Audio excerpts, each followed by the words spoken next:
You step through gilded doors into the most magnificent palace in all of Christendom.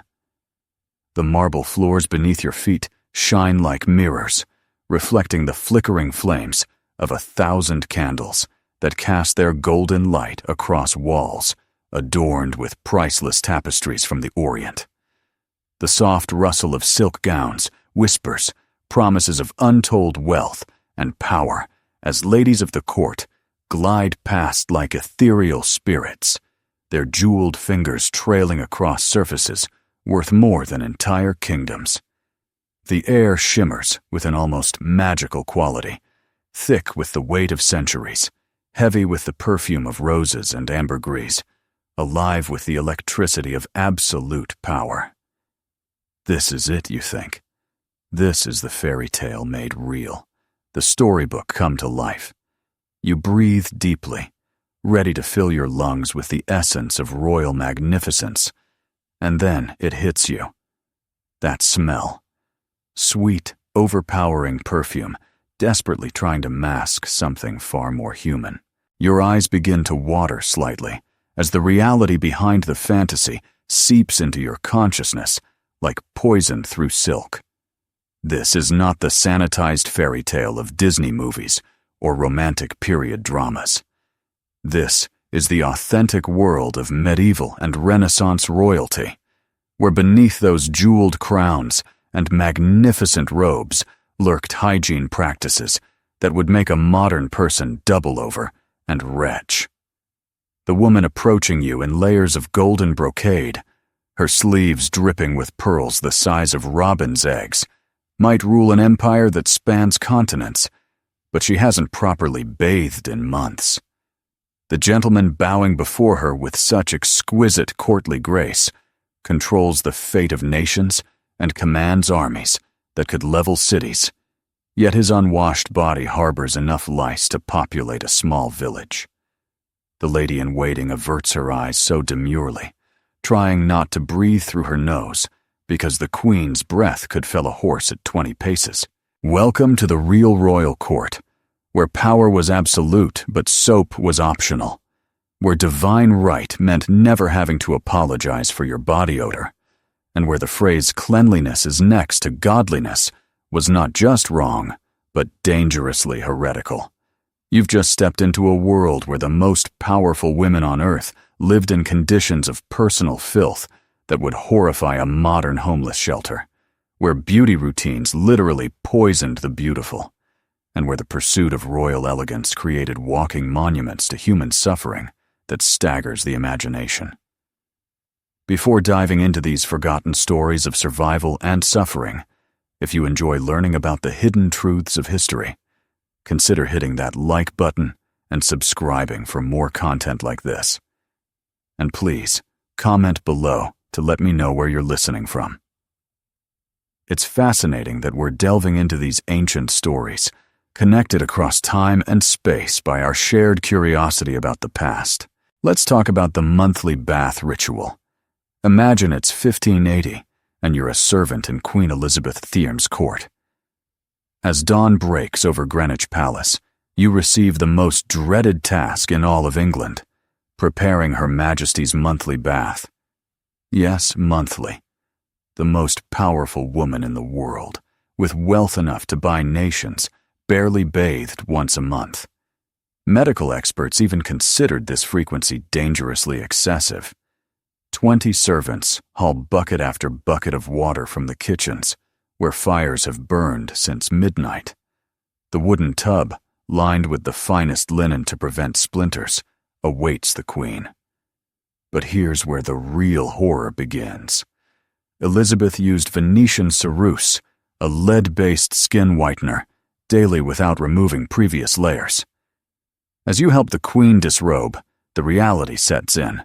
Her face is a patchwork of cracked, flaking white paint, layers of vanity and poison.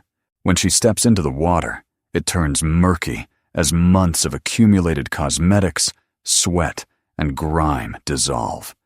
The lead-based makeup peels off like old paint, creating a smell that defies description, a metallic tang of lead mixed with vinegar-based cosmetics and months-old human secretions, a scent that could overwhelm anyone. You must stand by, attending to your queen while your stomach churns and your eyes water, watching dead skin come away in gray flakes mixed with white lead residue and brown grime stains. Like nearly all nobles and royals, Elizabeth used Venetian ceruse, a mixture of vinegar, water, and white lead. The horror wasn't the thickness, but the consistency and accumulation. Each morning brought fresh poison, layered over old poison, forming a thickening mask of toxicity. Marie Antoinette turned her monthly baths into theatrical events. The French queen would bathe in a full-length linen gown, surrounded by servants and courtiers, sometimes eating breakfast in the tub. Imagine the Queen of France soaking in her own filth while nobles made polite conversation and she nibbled pastries. The psychological impact was devastating.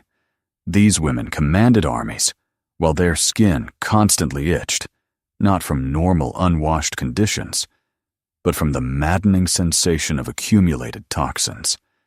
Elizabeth's scalp was a nightmare of oils, dead skin, and hairstyling debris. The lead caused hair loss, requiring elaborate wigs that exacerbated the situation. Most heartbreaking was how these queens maintained dignity while enduring such filth. They held court while resisting the urge to scratch, made life and death decisions amid relentless discomfort, and portrayed themselves as divine figures, while slowly poisoning themselves in pursuit of unattainable beauty standards. Step into Elizabeth I's private chambers, and the real horror reveals itself. Her snow-white face wasn't just makeup. It was a death mask applied fresh each morning over the previous day's layers. The queen's morning routine was a ritual of slow self-destruction. She awoke with yesterday's lead paint, cracked and flaking like dried mud. Her ladies-in-waiting approached with a fresh mixture of vinegar, water, and white lead. But they didn't remove the old layers. Water and washing were thought dangerous. Instead, they layered fresh poison over the old, creating an ever-thickening mask. Elizabeth I, like nearly all nobles and royals, used Venetian ceruse, a mix of vinegar, water, and white lead.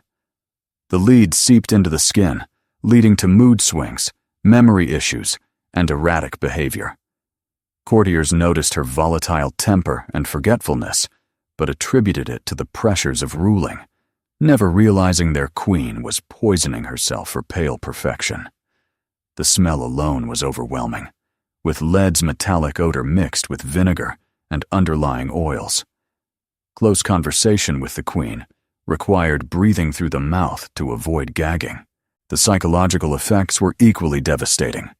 Lead poisoning caused paranoia, memory loss, and sudden rages that courtiers witnessed but couldn't understand. Physical effects created a vicious cycle. Lead caused hair loss, necessitating elaborate wigs.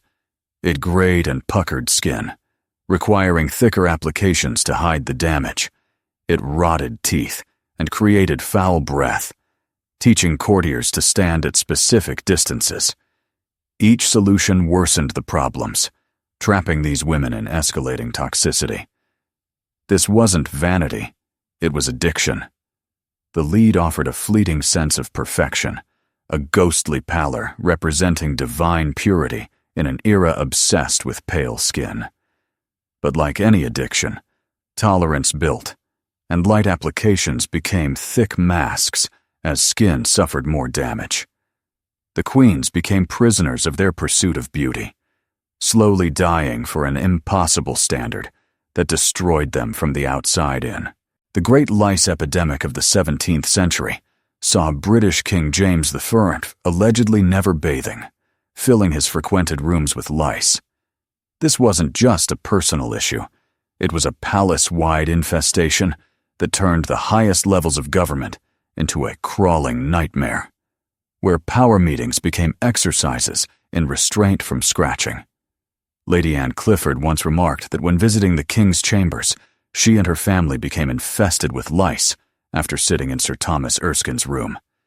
Imagine being a high-ranking noble, adorned in the finest silks and jewels, attending an audience with the king.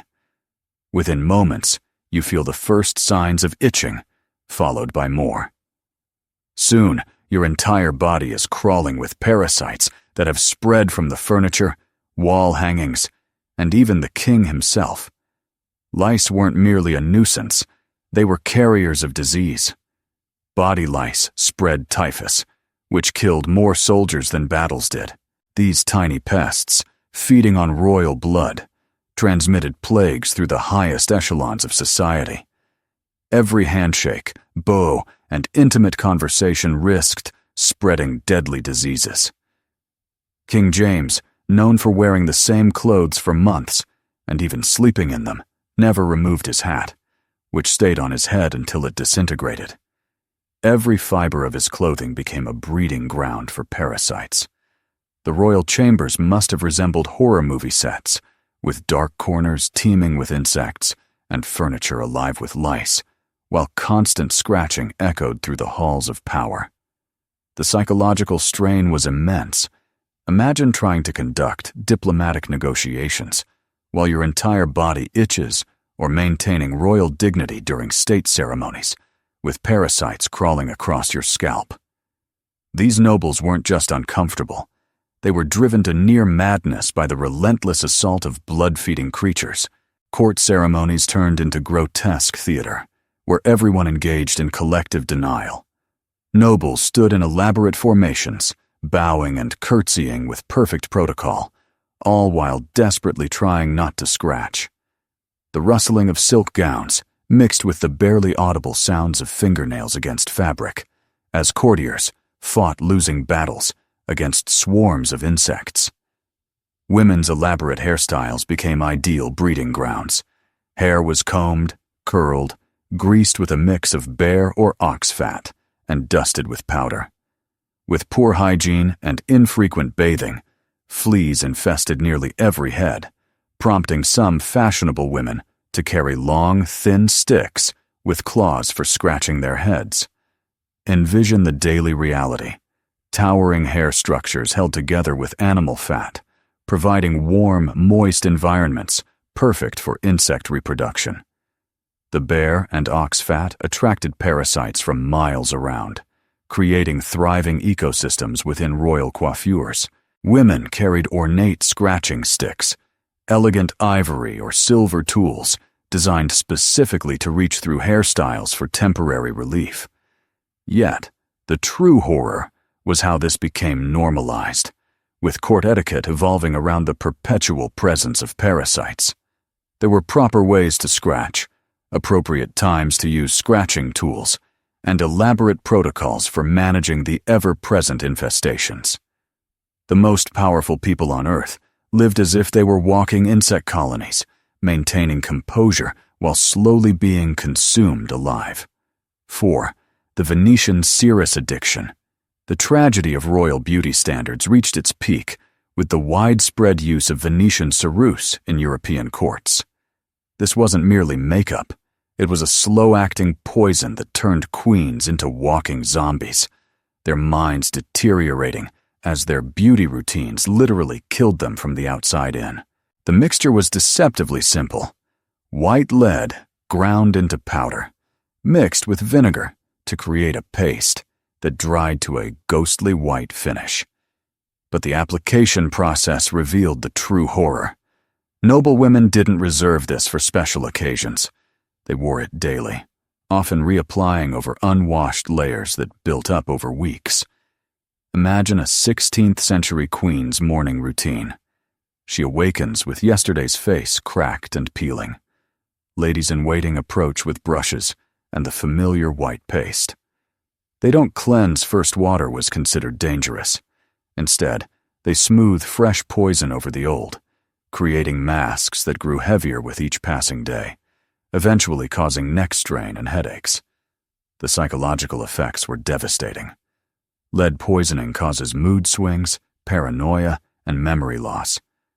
Courtiers noted how their queens became increasingly erratic, prone to sudden rages or inexplicable sadness. They attributed these changes to the stresses of ruling, never realizing their sovereigns were slowly losing their minds to vanity. The physical effects were horrifying. Lead caused hair loss, so women wore increasingly elaborate wigs that further damaged their scalps. It grayed and puckered skin, requiring ever thicker applications to hide the damage. Most grotesquely, it rotted teeth and caused breath so foul that courtiers learned specific distances for audiences, close enough to hear whispered commands, far enough to avoid retching. The addiction cycle was vicious. Each application provided a temporary sense of perfection, the ghostly pallor representing divine purity. But tolerance built up as the skin became damaged and discolored. What started as a light dusting became thick masks as women desperately tried to hide the increasing toxicity damage. They became prisoners of their own pursuit of beauty, slowly dying for impossible standards. Court physicians recognized the danger, but couldn't overcome fashion demands. Medical texts from the period warned against lead-based cosmetics, describing symptoms we now recognize as heavy metal poisoning. But vanity trumped survival. Queens would rather die beautiful than live naturally. The final stages were horrifying. Women in advanced stages of lead poisoning developed a distinctive gray pallor that no amount of makeup could hide. Their hair fell out in clumps, their teeth blackened and fell out, and their breath became so foul that even heavily scented handkerchiefs couldn't mask the odor. Yet, they continued to apply fresh poison each morning, caught in cycles of increasing toxicity that ended in slow, agonizing death.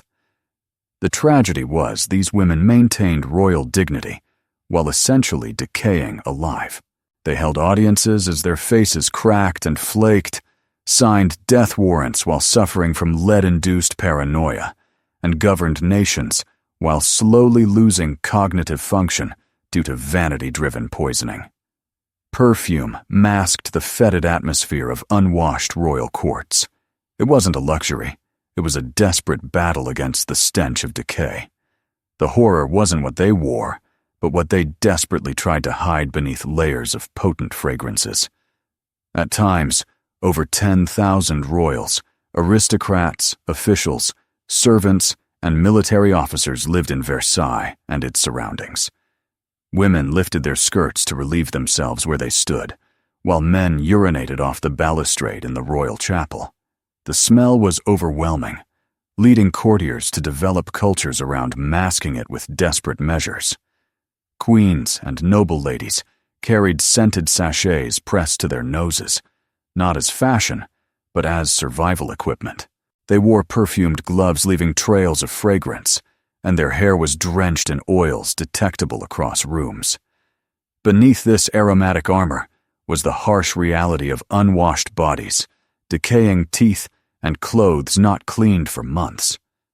Queen Elizabeth I understood the importance of her public image, and her court was infused with scents of flowers, musk, and amber, not for luxury, but survival. The alternative was courtiers fainting from the stench during meetings. The perfume itself became part of the problem. Applied over unwashed skin, it mixed with body oils and sweat, creating new, more nauseating odors. Imagine sickly sweet rose oil with months-old sweat or amber, trying to mask the metallic tang of infected wounds. These combinations were often worse than the issues they tried to solve. Court perfumers became strategists in olfactory warfare, developing potent concoctions to overpower human stench rather than complement natural scents. Recipes called for massive amounts of musk, ambergris, and civet animal secretions, so powerful they could be smelled from afar. These weren't delicate fragrances, but olfactory sledgehammers meant to overwhelm noses. The psychological impact was profound. Nobles became obsessed with their own scents, constantly checking and reapplying perfumes throughout the day. They developed complex codes around fragrance. Certain scents signaled political alliances, Others indicated availability for romantic liaisons, while some warned of disease or disfavor. This led to a class hierarchy based on smell, where the ability to afford more potent perfumes marked social status. Nobles who couldn't afford the strongest fragrances were marginalized, pushed to the edges of gatherings, where their weaker scent left them vulnerable to social exile. Women's clothing evolved into delivery systems for fragrance, not just fashion. Gowns were designed with hidden sachets and perfume chambers. Sleeves had reservoirs of scented oils released with each gesture, and jewelry was hollowed out to contain perfumed wax that melted slowly from body heat, providing continuous fragrance. Tragically, this obsessive masking prevented real solutions. Instead of addressing hygiene problems, the court escalated the perfume arms race. Each season introduced stronger fragrances to overpower previous year's stench, creating cycles of escalating olfactory assault that worsened the original problems while offering only temporary relief. The cumulative effect was overwhelming. Palace air became a thick, nearly unbreathable soup of competing fragrances mixed with underlying human decay. Visitors often reported headaches, nausea, and respiratory issues from exposure to concentrated perfume environments. Yet courtiers preferred these symptoms to the unmasked reality of royal hygiene. Now, the toilet attendant. Here's something that challenges everything you thought you knew about power, dignity, and human degradation. In medieval England, the man who attended to the king's personal hygiene was held in high esteem, wielding influence that senators and generals could only dream of. If you were extremely lucky, the King of England would appoint you as the groom of the king's close stool. Your job was to carry his portable toilet box and clean him afterward. This role involved more than cleaning up after royal bathroom visits. It required handling the king's waste, cleaning his unwashed posterior with rough cloth or bare hands, and tending to his most private bodily functions while maintaining the dignity and ceremony required by court protocol. They became human toilet paper for men who believed they were appointed by God himself. Imagine the daily reality of this role during the reign of a king who seldom bathed, whose diet was heavy in meat that rotted in his gut, and whose body was plagued with infections, open sores, and diseases that would horrify a modern doctor. Each morning, you wake knowing that soon you'll be kneeling behind the most powerful man in England, cleaning excrement from body parts, untouched by soap for months, inhaling air thick with the stench of royal bowel movements, mixed with infected wounds and unwashed skin. The groom of the stool had the king's confidence and often learned many court secrets. This position eventually evolved into one of significant influence, with the groom participating in high-level policymaking.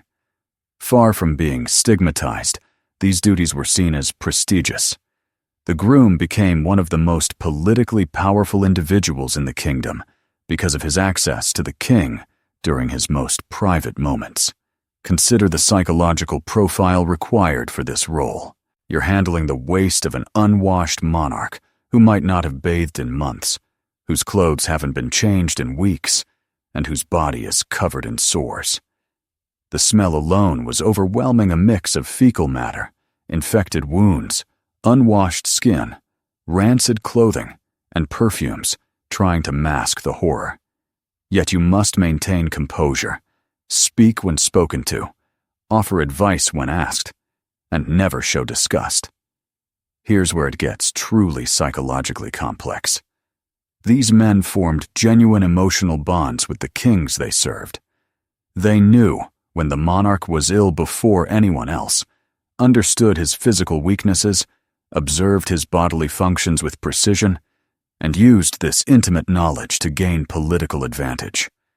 They became confidants for royal bodies falling apart, keepers of the most degrading aspects of absolute power. The king often conducted business while on his close stool, making decisions that affected millions while his groom knelt behind him. Treaties were signed, wars declared, and executions ordered in rooms reeking of royal excrement. Some of the most crucial conversations in English history took place while one man cleaned another's unwashed backside. Consider the power dynamics. The king, despite his absolute authority, was completely vulnerable and dependent during these moments. The groom literally held the king's comfort and dignity in his hands. This intimate knowledge of royal bodily functions became political currency, used to influence policy, access restricted information, and build alliances with other powerful court figures. The role often passed from father to son, creating dynasties of royal toilet attendants who amassed wealth, property, and political influence over generations. These families were privy to the most intimate secrets of English royalty, not only political, but also physical. They knew which kings suffered from chronic diarrhea, which ones had constantly bleeding hemorrhoids, and which ones screamed in pain during bowel movements due to untreated medical conditions. Most disturbing was how this arrangement normalized the complete degradation of human dignity in service to power. Young men competed for the honor of cleaning royal waste because it was seen as the pinnacle of court success. Parents hoped their sons would be chosen for this privilege. The entire social structure was so warped that handling another man's excrement became a mark of distinction rather than degradation. The grooms developed specialized techniques using different cloths for various purposes, learning to predict the king's bodily rhythms and understanding which foods caused specific digestive issues. They became medical experts by necessity, often the first to notice signs of illness or disease. Their observations could influence the royal diet, schedule important meetings around digestive patterns, and even affect succession planning if the king's health was failing. The psychological toll on these men must have been enormous, though it's rarely discussed in historical accounts. They spent their lives serving the most degrading aspects of human existence, yet were expected to maintain dignity, discretion, and loyalty. They knew more about their king's bodies than wives or physicians, yet could never speak of what they witnessed. They held immense political power, derived from the most powerless position imaginable, kneeling in human waste, while the fate of nations was decided above their heads. The Spanish Inquisition against soap. The story of Queen Isabella of Castile represents perhaps the most psychologically disturbing aspect of royal hygiene, when the deliberate embrace of filth became a twisted form of religious devotion. This destroyed entire civilizations and turned cleanliness into a capital offense, punishable by burning alive. In Spain, Christian doctrine viewed bathing as a corrupt practice that could lead to nakedness, considered hedonistic and irreligious. This wasn't just personal preference. It became official state policy that turned hygiene into heresy and made soap a tool of the devil. While modern historians have largely debunked extreme claims about Isabella, bathing only twice in her lifetime, the documented persecution of hygiene practices is real and terrifying, representing one of history's most systematic attacks on basic human health. Consider the psychological architecture of this horror. Imagine living in 15th century Spain, where the most influential woman in the kingdom declares that washing your body is an act of defiance against God. The church, supported by royal authority, insists that clean skin signifies moral corruption, suggesting that removing dirt also removes divine grace. Priests preach that enduring filth brings you closer to Christ's suffering on the cross. After the Christians conquered Granada, Spanish Muslims had to abandon not only their religion to survive the Inquisition, but also the practice of bathing. Isabella and Ferdinand ordered the destruction of Muslim baths, and bathing was strictly prohibited. This was not merely about religious conversion, but the systematic dismantling of a culture's approach to dignity and health. Consider the psychological torment of this policy. As a Muslim under Christian rule, your daily ablutions, central to your faith and personal hygiene, suddenly become a capital offense. Inquisitors searched homes for signs of bathing. Being found with soap, clean clothes, or bathing facilities could lead to being burned alive as a heretic. Simply washing your face could be seen as evidence of secret Islamic practices that could doom your entire family. The Inquisition developed methods to detect bathing, such as monitoring homes that used excess water, inspecting families with clean clothing, and questioning neighbors about suspicious washing activities. Children were encouraged to report parents who bathed regularly, and servants were questioned about their masters' hygiene habits. Society became a surveillance network to detect and punish cleanliness. When Columbus reported the daily bathing habits of the natives in the Bahamas and Caribbean, Isabella was appalled and ordered her new subjects to cease this blasphemous practice immediately. The healthy, clean indigenous people of the Americas were forced to abandon their hygiene practices in favor of European filth, spreading disease and death in the name of Christian purity. Imagine the first contact.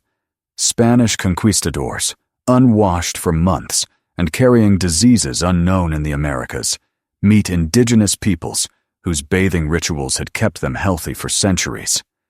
Instead of adopting these superior hygiene practices, the Spanish deemed them satanic and systematically destroyed the infrastructure that supported cleanliness in the New World.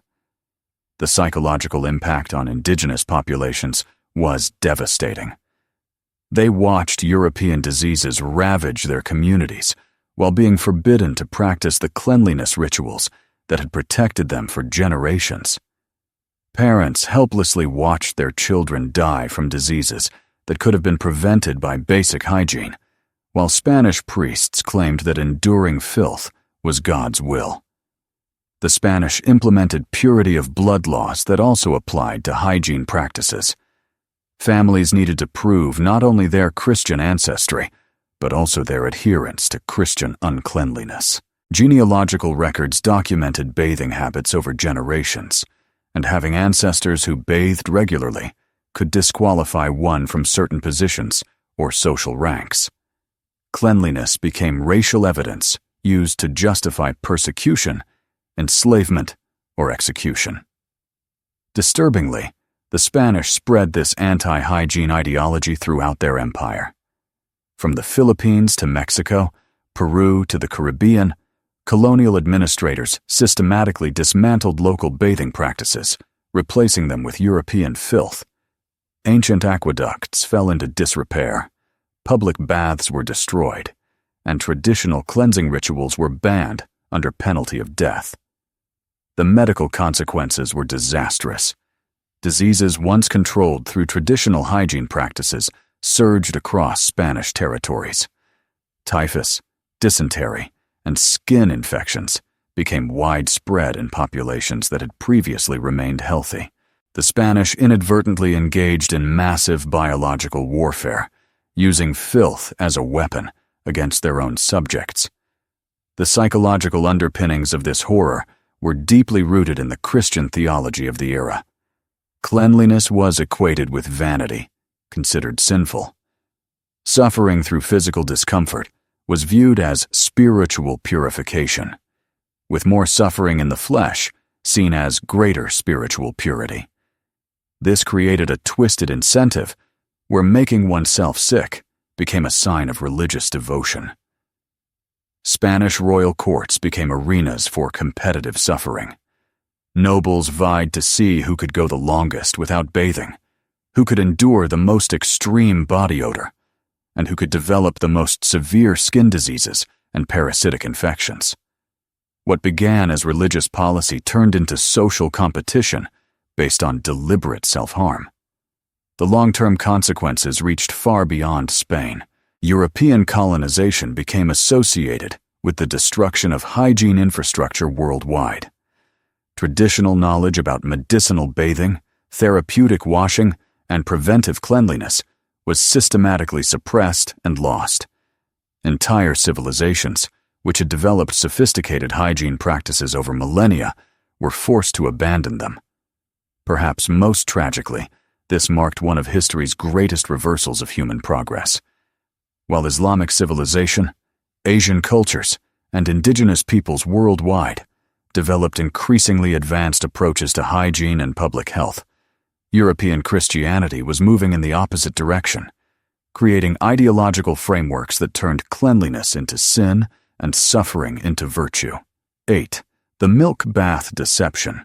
Imagine this scene of grotesque, false charity that exposes the twisted psychology of royal privilege. Countess Platon of Hanover lies submerged in a bathtub filled with warm milk, her body afflicted with what historical records describe as a distressing malady, almost certainly syphilis, or another venereal disease that was devastating the European nobility, as if by divine retribution for their sexual excesses. This isn't a scene of luxury or indulgence. This is a woman so diseased that her skin is covered in open sores, her body ravaged by an infection that has likely eroded parts of her nose and left her breath smelling of decay. The milk bath isn't a beauty treatment. It's a desperate attempt to soothe skin that feels like it's burning from the inside out, providing temporary relief from the constant agony of advanced, venereal disease. While suffering from this distressing malady, Countess Platon Hanover bathed in milk and then generously donated the tainted milk to the poor. The psychological cruelty of this act is staggering and shows a callous disregard for human life that defies modern understanding. Here was a woman so diseased that her very presence could infect others, yet she chose to soak in milk and then pass that contaminated liquid to hungry peasants as an act of supposed Christian charity. Imagine being a poor family receiving this generous donation. You're starving, your children are malnourished, winter is approaching, and food is scarce. Then arrives a servant from the noble household, bearing what seems like a gift from heaven: fresh milk that could mean the difference between life and death for your family. You accept it gratefully, perhaps even offering prayers of thanks for the Countess's generosity. You have no way of knowing that this milk is tainted with the bodily fluids of a woman dying from venereal disease. You can't see the microscopic organisms now swimming in the liquid you're about to feed your children. You don't understand that this charity is actually a means of spreading infection from the palace to the poorest areas of the city, and that your benefactor's generosity is actually a death sentence disguised as kindness. The Countess herself likely believed she was fulfilling a Christian duty. In her diseased mind, clouded by the psychological effects of advanced syphilis, she was sharing her abundance with those in need. The fact that her abundance was literally contaminated with her own infected bodily fluids seemed irrelevant to the moral calculus of the time. She had more than she needed, while the poor had less than they required. So sharing was seen as virtuous, regardless of the consequences. This highlights the profound disconnect between nobility and common humanity that defined royal courts. The Countess lived in a world where her comfort was paramount, and her needs took precedence over the lives of hundreds of poor families. The idea that her bathing habits might endanger innocent people simply didn't register as morally significant. The poor were seen as having minimal value compared to her temporary relief from disease. This wasn't just an isolated case of individual cruelty. It was a systemic issue in royal courts across Europe.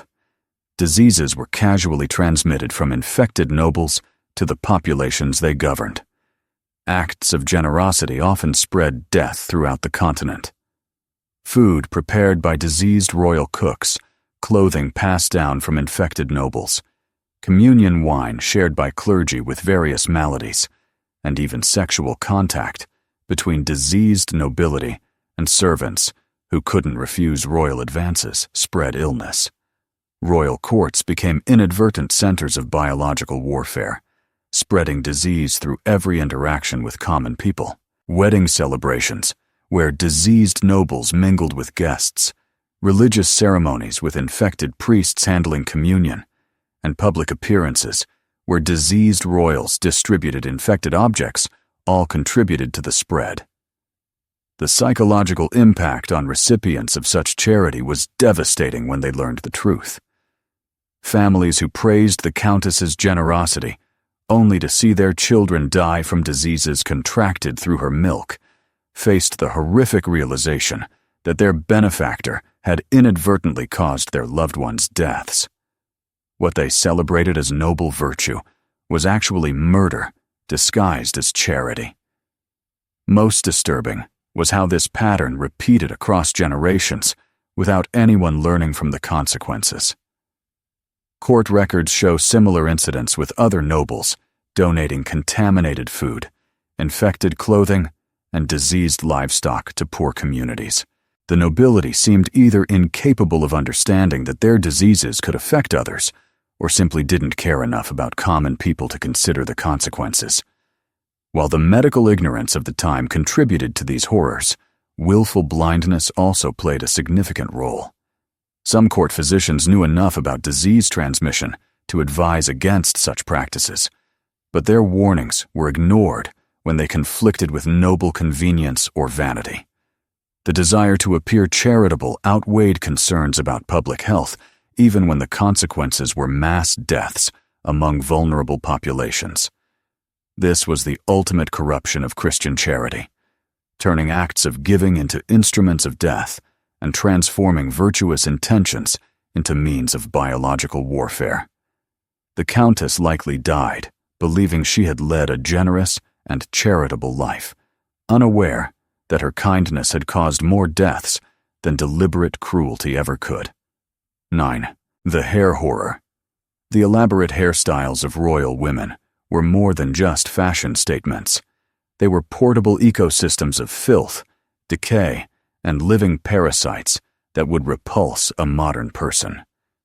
These towering monuments to vanity were actually biological disasters, turning human heads into breeding grounds for creatures that fed on royal flesh, while the hosts maintained their composure in public. Hair was combed, curled, and greased with a mixture of bear or ox fat, and then dusted with powder. Due to the lack of bathing and poor hygiene, fleas infested nearly every head, prompting fashionable women to carry long sticks with claws for head scratching. This barely scratches the surface of the true horror behind royal hair care in the medieval and Renaissance periods. Imagine the daily routine of constructing these hair towers. The process began before dawn, with servants tasked with hair duty. The queen's natural hair, damaged by months of chemical use and parasites, was coated with animal fat prepared from bear or ox carcasses. This wasn't refined like modern cosmetics, but thick, rancid grease with the smell and texture of rotting meat overwhelming in stench. Fresh animal fat has a nauseating odor that worsens as it turns rancid. Mixed with unwashed hair, seasoned with accumulated debris from past styling, and warmed by body heat, it created an overwhelming olfactory assault. But the smell was just the beginning. This grease attracted every insect in the vicinity, creating a living ecosystem in the queen's coiffure.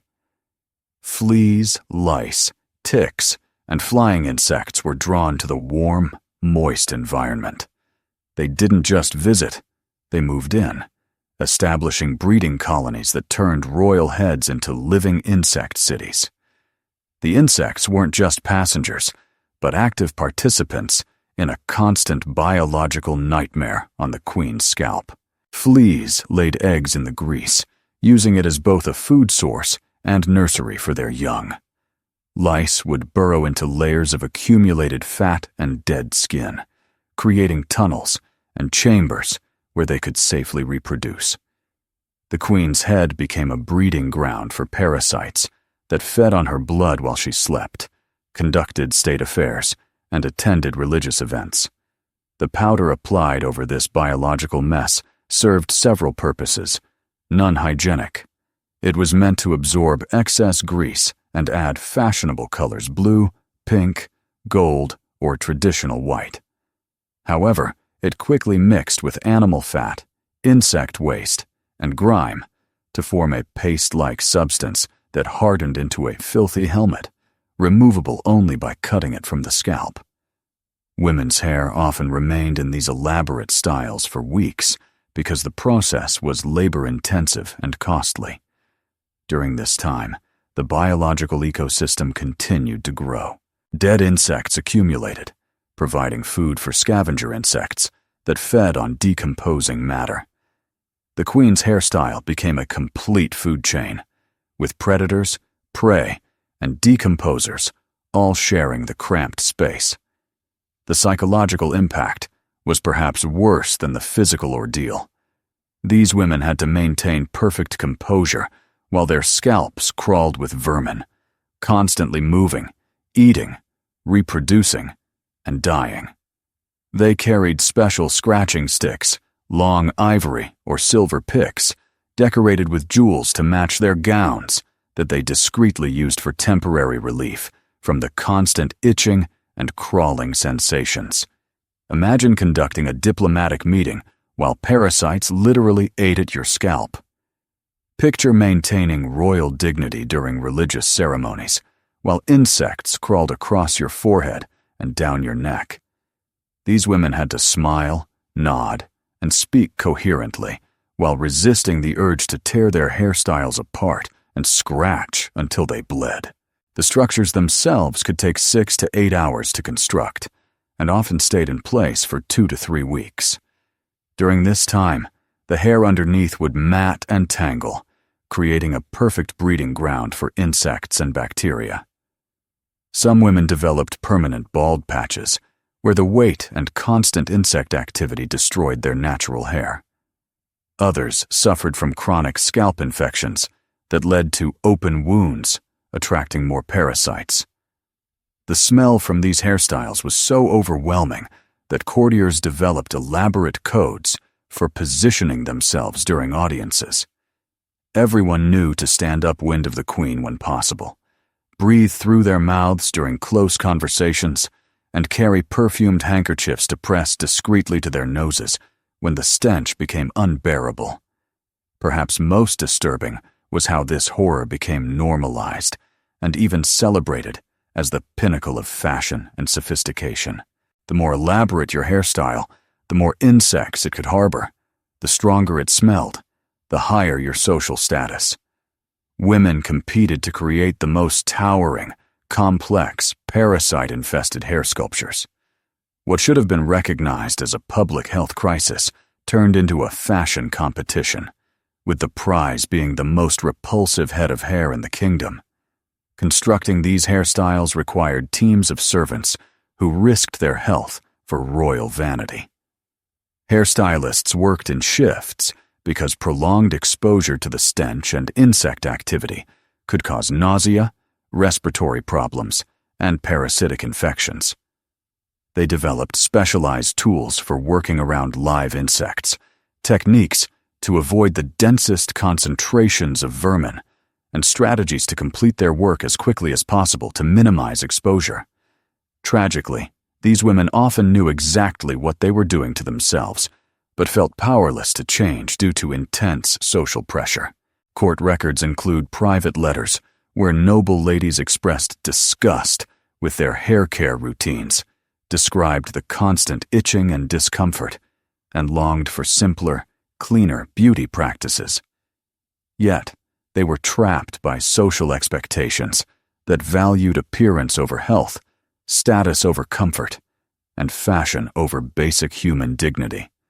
The Versailles catastrophe, the ultimate horror story of royal hygiene, comes from Louis XIV's Versailles, where the Sun King's decision to centralize his court created perhaps the most unsanitary environment in European history, a place so foul that it makes modern sewage treatment plants seem like gardens of Eden.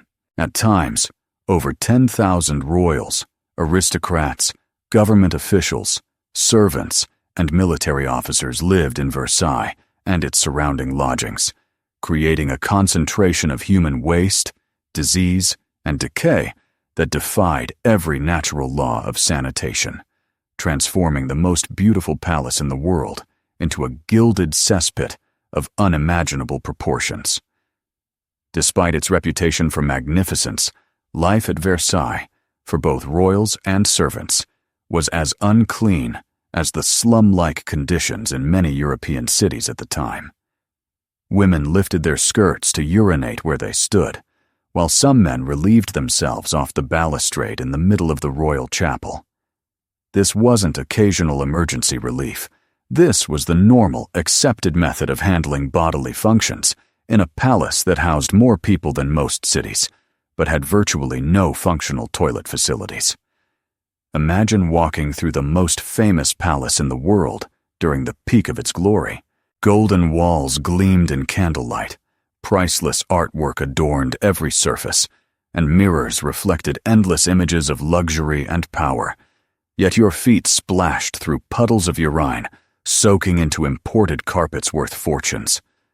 The sound of trickling liquid echoed through corridors as courtiers relieved themselves wherever they stood. The smell of human waste mixed with expensive perfumes, creating an olfactory nightmare that burned your nostrils and made your eyes water. Historian Tony Spawforth recounts how Marie Antoinette was once struck by human waste thrown from a window as she walked through an interior courtyard. Imagine that the Queen of France, dressed in silks and jewels, worth more than entire provinces, walking through her palace when excrement literally fell from the sky onto her elaborate gown. This wasn't a rare accident. It was a typical day at Versailles, where waste was tossed out windows because there was nowhere else for it to go. The infrastructure couldn't handle the human load the Sun King's ego had created. Louis XIV had moved his entire court to Versailles permanently, concentrating more people there than the building was designed to support. The heavily trafficked latrines often leaked into the bedrooms below, while blockages and corrosion in the palace's iron and lead pipes occasionally poisoned Marie Antoinette's kitchen. Imagine being Queen of France with sewage leaking into your food preparation areas. Picture trying to maintain royal dignity while waste dripped from the ceiling onto your dining table during state banquets. The psychological stress of living in such conditions, while maintaining the fiction of civilization and refinement, must have been overwhelming. Even the royal children's rooms weren't safe, writes Spawforth. Future kings and queens of France were raised in an environment that was essentially a beautiful cesspit, where excrement was as common as silk and jewels. Children who would one day rule empires learned to walk by avoiding puddles of waste in palace corridors. They played games while breathing air thick with the stench of 10,000 people's bodily functions. The smell throughout the palace must have been indescribable. With 10,000 people producing waste daily, and only primitive sewage systems that often backed up or overflowed, the air would have been thick with the stench of human excrement, unwashed bodies, rotting food, infected wounds, and whatever perfumes people used to mask the horror. Breathing required constant mental preparation, but the psychological horror went deeper than physical discomfort. This was meant to be the center of civilization, the pinnacle of human achievement, and the earthly representation of divine order. Ambassadors from around the world came to witness French sophistication and refinement. Instead, they found themselves navigating through human waste while attempting diplomatic negotiations with people who hadn't bathed in months and whose breath was overpowering. The courtiers developed elaborate coping mechanisms, revealing the depths of their psychological adaptation to horror. They identified the safest areas of the palace where waste was minimal. They created codes to warn each other about fresh excrement deposits. They mastered techniques for walking through corridors without stepping in waste, positioning themselves during ceremonies to avoid the worst smells, and breathing methods to minimize exposure to toxic air. Court etiquette evolved to accommodate the reality of living in a human cesspit. There were proper ways to relieve oneself during royal audiences, acceptable places for urination during religious ceremonies, and protocols for managing waste disposal conflicts with court ceremonies. The most sophisticated social system in European history, adapted to conditions that would have horrified medieval peasants. The women's elaborate gowns became mobile waste management systems, with multiple layers designed partly to hide the fact that ladies were urinating where they stood. The heavy fabrics absorbed liquids and carried waste away from the immediate area, spreading it throughout the palace as women moved. Fashion became a form of sewage distribution, spreading contamination wherever court ladies walked. Most disturbing was how children born and raised in this environment saw it as normal. Young nobles who spent their lives at Versailles developed psychological frameworks that normalized living in waste, not understanding alternatives as they had never experienced anything else. When they eventually left Versailles, many experienced culture shock with basic sanitation. The health consequences were catastrophic and predictable. Diseases spread through fecal contamination became endemic at Versailles, with dysentery, typhoid, and cholera sweeping through and killing nobles and servants. Instead of addressing sanitation issues, court physicians blamed the diseases on bad air, moral corruption, or divine punishment. Palace staff faced impossible working conditions that would be considered cruel and unusual punishment by today's standards.